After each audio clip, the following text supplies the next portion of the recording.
Hello students, welcome to my channel Niti tuition classes. तो आज के इस स्पेशल वीडियो में मैं आप सबका हार्दिक स्वागत करता हूँ। ये मेरा पर्सनल फेवरेट चैप्टर भी है, इंट्रोडक्शन टू ट्रिग्नोमेट्री। क्यों ये इतना मुझे पसंद है, उसका रीज़न ये है कि इसकी खामखा लोगों ने हवा बनाई हुई है कि ये काफ़ी टफ चैप्टर है, काफ़ी मुश्किल है, ये है वो है, फलाना ढमकाना। बट एक्चुअली ऐसा कुछ भी नहीं है। अगर इस चैप्टर को एक बार आप समझ लेते हो अच्छे से, तो ये चैप्टर आगे जाके आपको बेशुमार फ़ायदे देगा अगर आप सेम मैथमेटिक्स फील्ड में रहते हो तो। और ये काफ़ी आसान भी है, यहाँ तक कि अल्बर्ट आइंस्टाइन, न्यूटन, इन सभी को भी ये चैप्टर काफ़ी पसंद था, क्योंकि ये उतना कॉम्प्लेक्स है ही नहीं। ये एक तरीके के रिडल की तरह है, एक तरीके के पजल की तरह है। अगर आप इसको समझ जाते हो तो ये आपको बहुत मज़ा देने वाला है। तो शुरुआत करते हैं जल्दी से ये इतने अच्छे चैप्टर को पढ़ने की, जो कि है इंट्रोडक्शन टू ट्रिग्नोमेट्री। तो अगर ट्रिग्नोमेट्री वर्ड की ही बात करें, अच्छा, हर्बार्ट करके एक मैथमेटिशियन थे, हर्बार्ट। वो हमेशा ये बोलते थे कि किसी भी मैथ्स में बीच में ट्रिग्नोमेट्री की जगह ले सके ऐसा कोई मैथ्स का चैप्टर है ही नहीं। ठीक है, तो ट्रिग्नोमेट्री की अगर बात करें, ट्रिगोनोमेट्री, तो ये एक ग्रीक वर्ड है। जैसे हम गुजराती संस्कृत में संधि तोड़ते हैं, मतलब शब्दों का अर्थ निकालने के लिए, उसी तरीके से ग्रीक वर्ड्स में भी आप उसको तोड़ सकते हो। तो यहाँ पे अगर मैं इसको तोड़ूं तो ये हो जाता है ट्राई, ये हो जाता है गोनो, और ये हो जाता है मैट्री। ठीक है, ट्राई का मतलब होता है तीन, गॉन का मतलब होता है साइड्स। ठीक है, तीन साइड वाले। मैट्रिक का मतलब होता है मेजरमेंट्स। अभी आपको, मुझे और हर किसी को पता है कि तीन साइड वाली फिगर मतलब कौन सी? ट्रायंगल। तो किसी भी ट्रायंगल में कौन सी साइड, कौन सा एंगल कितना रखोगे तो बाकी साइड पे क्या फर्क पड़ेगा, इसी चीज को हम बोलते हैं ट्रिग्नोमेट्री। जैसे कि हम ट्रायंगल की बात करें तो आपने छोटे स्टैंडर्ड में जरूर से ये पढ़ा था कि ट्रायंगल के 9 पार्ट्स होते हैं। कितने पार्ट्स होते हैं? 9 पार्ट्स। 3 वर्टेक्स होती है उसकी, 3 साइड्स होती हैं और 3 एंगल्स होते हैं। और इसी के आधार पे ट्रायंगल को 6 हिस्सों में बांटा जा सकता है। 3 बांटा जा सकता है बेस्ड ऑन अ साइड्स, और 3 बांटा जा सकता है बेस्ड ऑन अ एंगल्स। अगर साइड्स की बात करूं तो इक्विलेटरल ट्रायंगल जिनकी तीनों साइड इक्वल है, आइसोसेलेस ट्रायंगल जिसकी 2 साइड इक्वल है, तीसरी अलग है, और स्केलिन ट्रायंगल जिसकी तीनों साइड अलग है। ठीक है, उसी तरीके से एंगल के आधार पे भी 3 ट्रायंगल बनते थे, acute angle triangle, right angle triangle and obtuse triangle. Acute में एंगल 0 और 90 के बीच में रहता था, राइट एंगल में एग्जैक्टली 90 डिग्री रहता था, और ऑब्ट्यूस में 90 डिग्री से बड़ा रहता था। हाँ या ना? तो ये कुछ बेसिक चीजें आपने पिछले स्टैंडर्ड में सीखी हुई थी। तो अगर ट्रिग्नोमेट्री की बात की जाए तो यहाँ पे जो ट्रिग्नोमेट्री है वो पर्टिकुलरली राइट एंगल ट्राइंगल के लिए ही पढ़ोगे।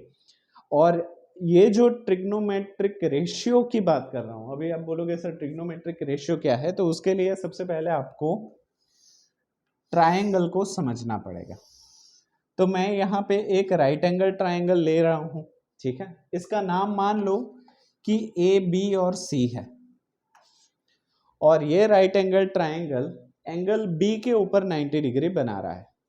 यहां पे जो स्ट्रेट खड़ी हुई लाइन है उसको मैं परपेंडिकुलर कहूंगा।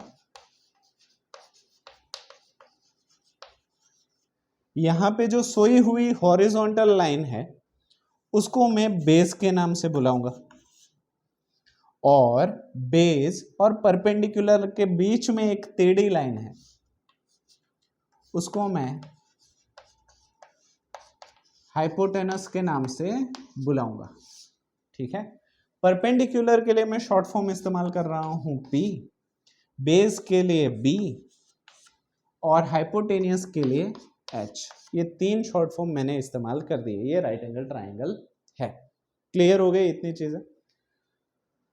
मान लो कि ये जो C है वो एंगल थीटा है या फिर थीटा।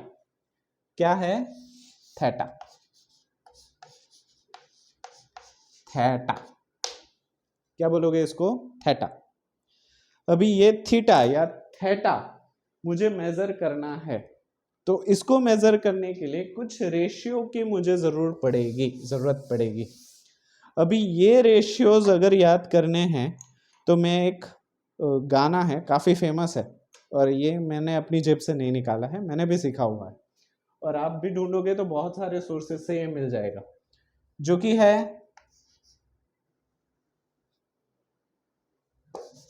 कि है पंडित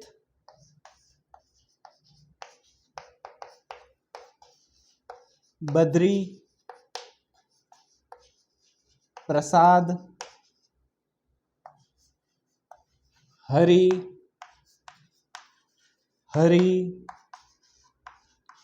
बोल सोना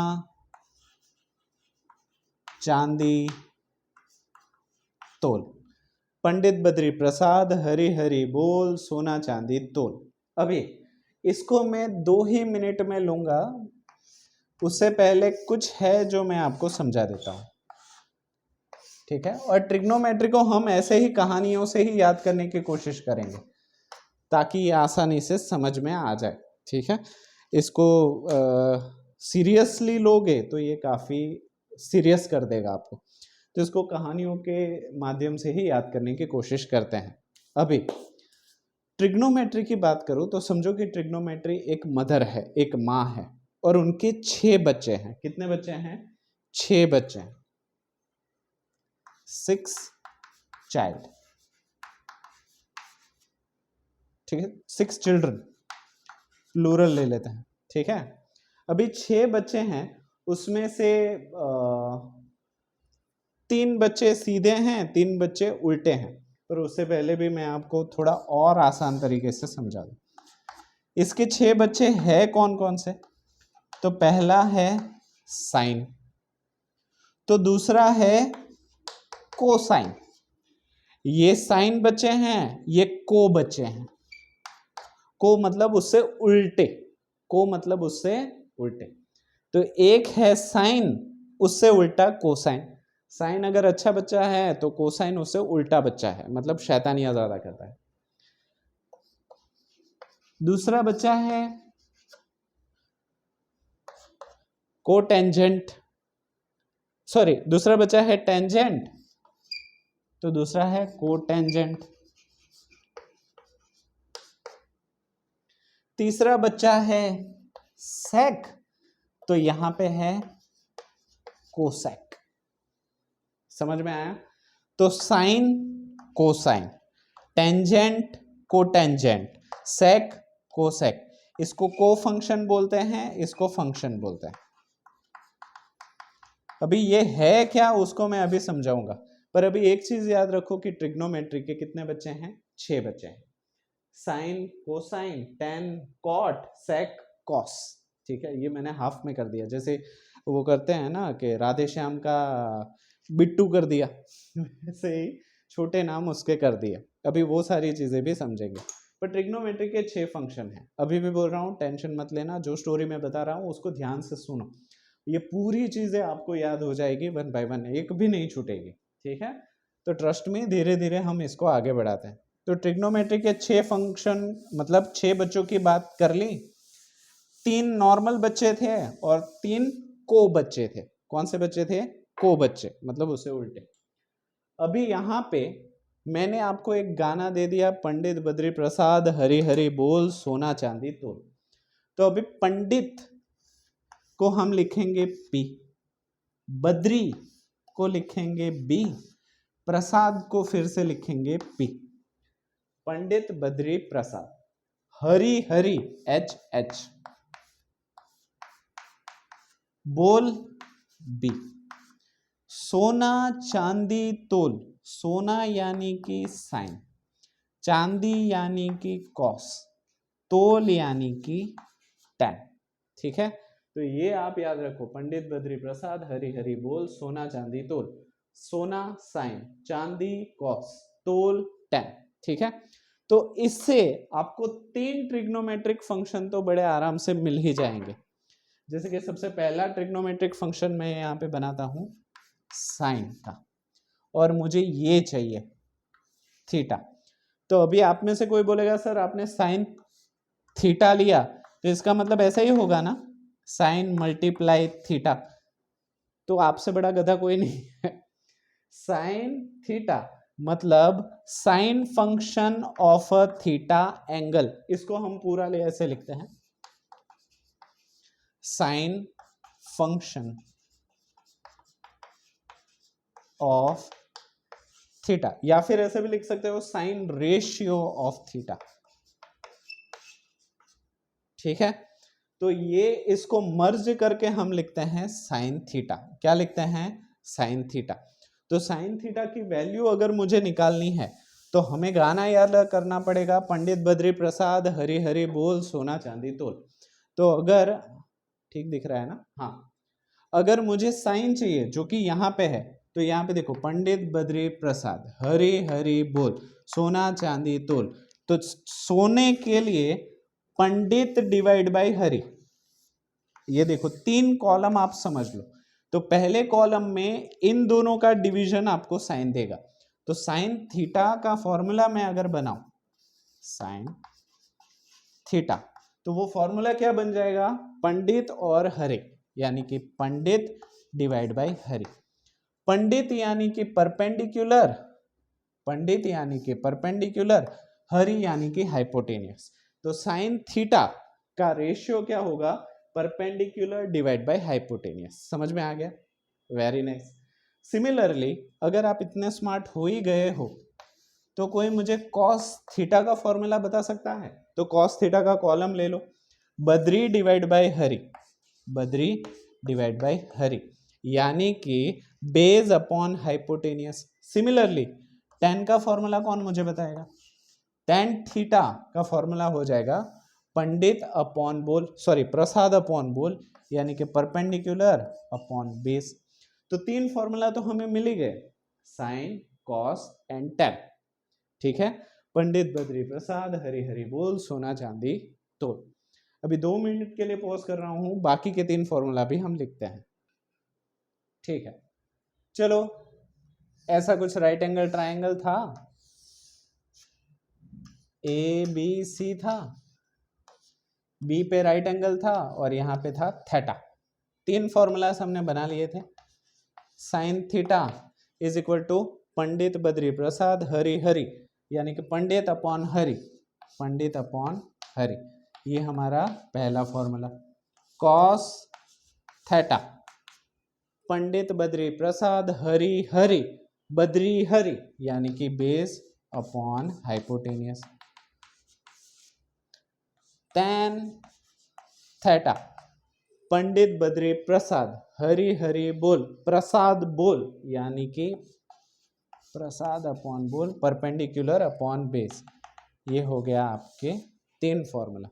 अभी ये 3 भाई अगर अच्छे हैं तो उससे उल्टे भी ऑपोजिट करनी चाहिए, कि ट्रिग्नोमेट्री इसलिए भी काफ़ी फेमस और इम्पोर्टेंट चैप्टर था कि वो किसी भी चीज़, मान लो कि आप कहीं पे गए, फॉर एग्जांपल कुतुब मीनार आप चले गए और आपके पास कोई भी इंस्ट्रूमेंट्स नहीं है कुतुब मीनार के ऊपर चढ़ के उसको मेज़र करने का, तो ट्रिग्नोमेट्री एक ऐसा रास्ता हो सकता है जिससे आप कुतुब मीनार की हाइट बिना उसके ऊपर चढ़े ही माप सकते हो, मेज़र कर सकते हो।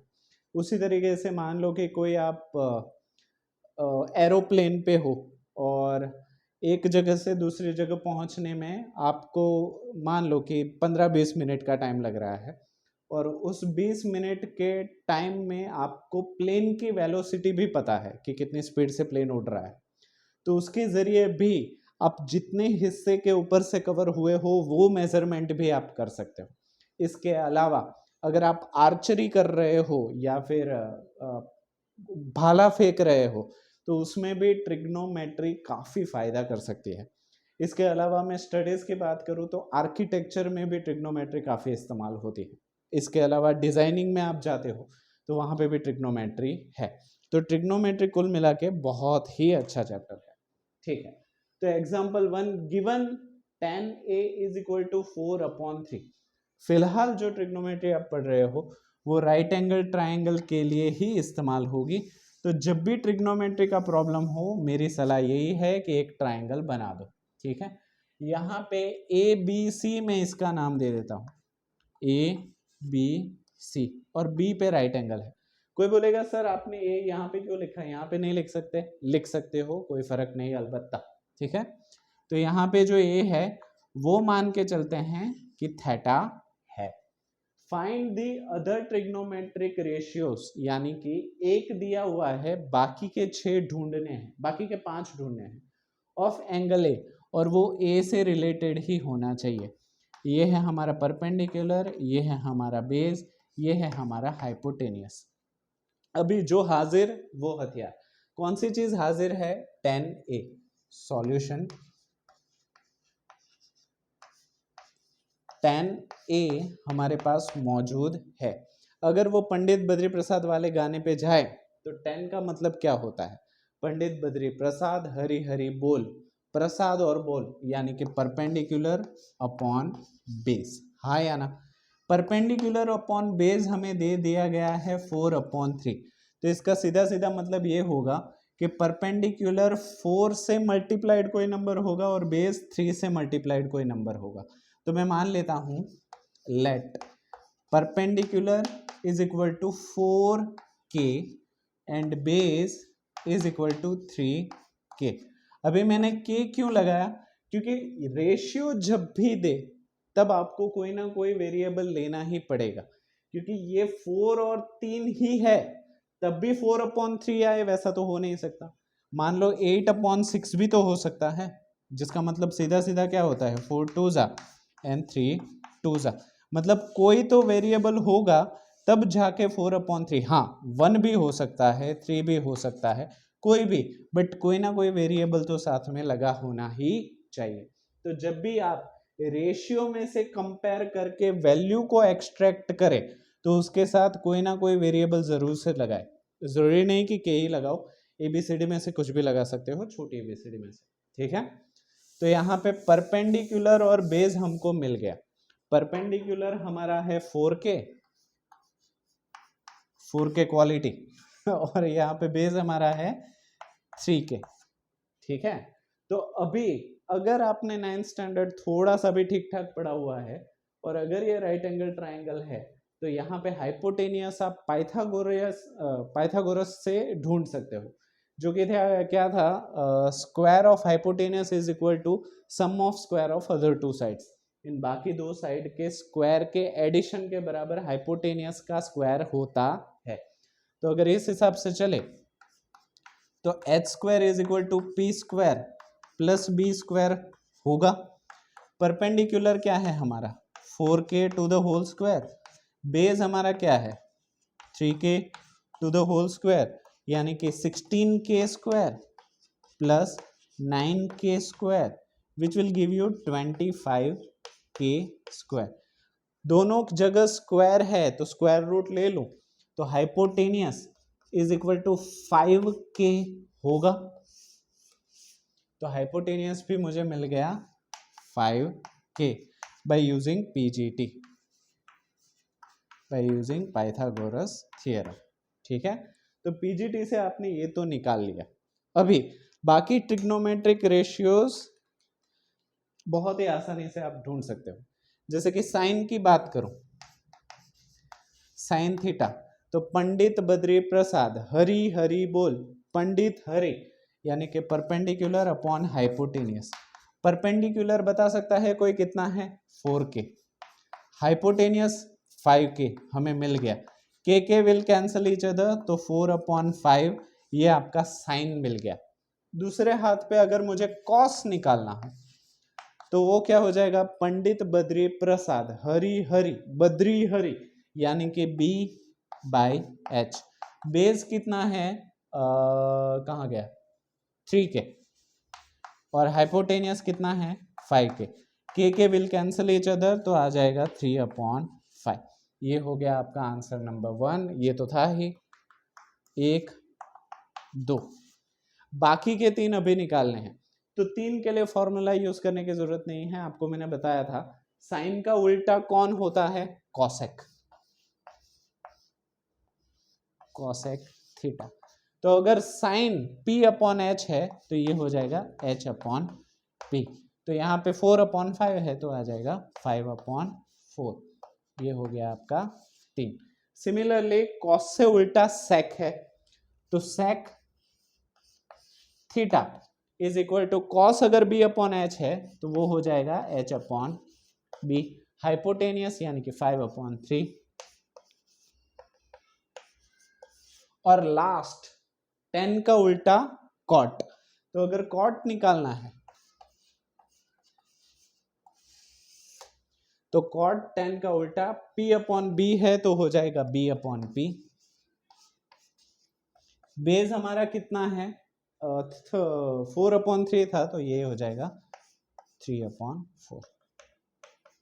तो बाकी के 5 ट्रिग्नोमेट्रिक फंक्शंस भी हमने ढूंढ लिए। तो आई होप ये प्रॉब्लम आपको समझ में आया होगा। तो वीडियो को पॉज कर रहा हूँ नेक्स्ट एग्जाम्पल के लिए। चलो, सिमिलर प्रॉब्लम आपके एक्सरसाइज 8.1 में से क्वेश्चन 5, ताकि आपको पूरा आइडिया आ जाए कि रेशियोस निकलते कैसे हैं।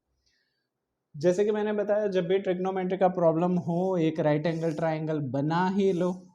इसमें दिया है given that sec theta is equal to 13/12। तो इसको मैं नाम दे देता हूँ ABC। यहाँ पे राइट एंगल है और यहाँ पे थीटा है, ठीक है। अगर यहाँ पे थीटा है तो उसके ऑपोजिट साइड परपेंडिकुलर, उसके नजदीक वाला साइड बेस, और क्रॉस साइड हाइपोटेनियस। अच्छा हाँ, एक चीज आप जरूर से ध्यान रखना कि अगर किसी ट्राइंगल में आप यहाँ पे थीटा लेते हो तो थीटा के सामने वाली साइड परपेंडिकुलर हो जाती है, पास वाली बेस है और तीसरी हाइपोटेनियस है। एक चीज हमेशा याद रखो कि थीटा के सामने वाली साइड ही परपेंडिकुलर होती है। तो यहाँ पे थीटा है तो उसके सामने वाली साइड ही परपेंडिकुलर होगी। ये चीजों में कई सारे बच्चे गड़बड़ कर देते हैं। हमेशा मान लो कि थीटा यहाँ पे दिया होगा फिर भी परपेंडिकुलर इसको देंगे, तो वो तो पूरा रेशियो ही गलत हो जाएगा, ठीक है। ओके, तो यहाँ पे sec theta is equal to 13/12 है। अभी आपको पता ये है कि कॉस का उल्टा सेक है, तो कॉस थीटा क्या था, cos theta is equal to Pandit Badri यानी कि बेस अपॉन हाइपोटेनियस था। तो ये बट ऑब्वियस है, ये हाइपोटेनियस अपॉन बेस होगा, हाँ या ना। तो hypotenuse is equal to 13k, hypotenuse is equal to 13k and base is equal to 12k, ठीक है। अगर फिगर में मैं इंडिकेट करना चाहूं तो हाइपोटेनियस हमारा 13k है और बेस हमारा 12k है। अभी by using PGT, by using Pythagoras theorem PGT, तो हमें पता ही है कि p² + b² is equal to h², p² + b² is equal to h²। p कितना है, p तो हमें पता ही नहीं है, p तो ढूंढना है, तो p² को एज इट इज रहने दो। बेस कितना है, बेस है 12k to the whole square. Hypotenuse कितना है, 13k to the whole square. p² को as it is plus 12 is 144k², hypotenuse is 169k²। 144 को 169 के ऑपोजिट ले जाओ तो कितना बचेगा, 169 माइनस 144 कितना बच रहा है, 25। 9 माइनस 4 5, 6 माइनस 4 2 एंड 0। तो यहाँ पे p² is equal to 25k²। Square हटाने के लिए दोनों तरफ स्क्वायर रूट ले लो तो p आपका मिल जाएगा 5k, perpendicular is equal to 5k। यहाँ पे आपको मिल गया 5k। क्लियर है? ठीक है। अभी एक बार तीनों फंक्शन आपको, तीनों एजेस, तीनों साइड्स आपको मिल जाए, बाद में ट्रिग्नोमेट्रिक फंक्शंस निकालना कोई बड़ी बात नहीं है। तो यहाँ पे जो निकाला हुआ था उसको तो मैं रब नहीं कर रहा। यहाँ पे कॉस यहाँ पे लिखा हुआ है तो उसकी वैल्यू लिख देते हैं इससे उल्टी, तो ये हो जाएगा 12/13। दो वैल्यू निकल गई, 4 वैल्यू बाकी। साइन की बात करते हैं। Sine theta is equal to perpendicular upon hypotenuse. Perpendicular कितना है 5k, हाइपोटेनियस कितना है 13k। के विल गेट कैंसल, तो ये हो जाएगा 5/13। साइन का उल्टा कौन है? Cosec. Cosec theta is equal to 13/5। उसी हिसाब से साइन, कॉस, सेक, कॉसेक। अभी टेन और कॉट निकाल देते हैं। तो tan theta is equal to Pandit Badri Prasad, Hari Hari बोल, प्रसाद बोल, यानी कि प्रसाद और बोल। प्रसाद कितना है हमारा 5k, कितना बोल रहा है 12k। के will get cancel each other 5/12। ये हो गया हमारा 10। तो कॉट चाहिए, तो 10 का उल्टा 5/12, तो 12/5। ठीक है। देखो मैंने डायरेक्ट किया है, मेरे पास जगह नहीं है, आपको तरीके से ही लिखना पड़ेगा। जैसे कि अगर आप कॉट लिखते हो ना, cot theta is equal to 1/10 theta, और बाद में आपको लिखना पड़ेगा 12/5। ठीक है, थोड़ा लंबा करना पड़ेगा, 4 मार्क का क्वेश्चन है। तो इसी तरीके से सारे ट्रिग्नोमेट्रिक फंक्शंस आपको मिल सकते हैं। अगर अभी तक ये चैप्टर आपको आसान लगा है तो आगे भी ये चैप्टर आपको आसान ही लगेगा। अभी यहाँ तक थोड़ा सा मुश्किल लगा है तो मेरा सजेशन यही है, वीडियो को एक बार देखना पड़े, 2 बार देखना पड़े, कोई और वीडियो देखने पड़े, प्रैक्टिस करनी पड़े, पर इस चैप्टर को इम्पोर्टेंस दे के बार बार प्रैक्टिस करो। ठीक है, तभी जाके ये चैप्टर मज़ेदार लगेगा, और else it will make some difficulties in your life. ठीक है, तो आज के लिए इतना ही। अगर यहाँ तक पहुँचे हो तो वीडियो को लाइक ज़रूर से करो, अपने दोस्तों तक शेयर करो, और नए हो तो सब्सक्राइब करके ही जाओ। तो वीडियो को पूरा देखने के लिए आप सभी बच्चों का थैंक यू सो मच।